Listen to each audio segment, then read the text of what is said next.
Mercedes concede defeat ahead of Bahrain GP with Red Bull in a league of their own. Mercedes chief Toto Wolff has conceded defeat ahead of the first race of the season in Bahrain.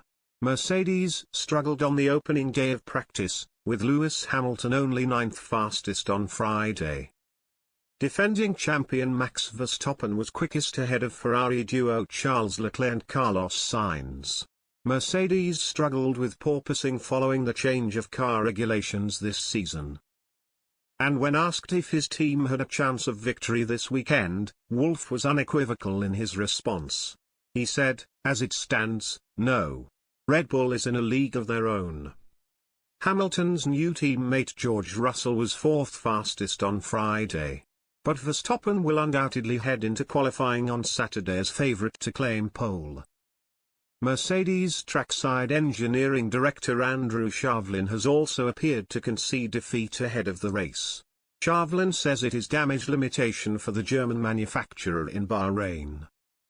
He said, "In terms of pace, we have a significant gap to Ferrari and Red Bull, especially Max on the long run.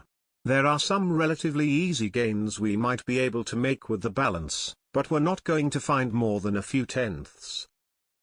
More important is that we keep learning, as we don't seem to have understood the bouncing as well as some of the others. It may also be that we're lacking a bit of car pace. We're expecting a tough couple of days where we need to focus on damage limitation, but also continuing to experiment to see if we can find a better place to run the car."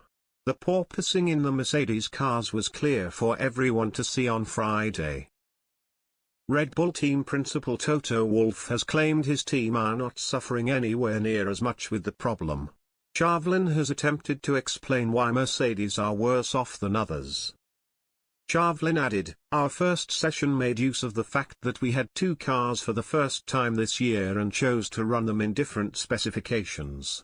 That was a useful test and we got a clear read on which setup and floor specification was best for the bouncing. However, we're still struggling to get the rear of the car much lower, and trying to do that gave the drivers a fairly bumpy time of it in the second session.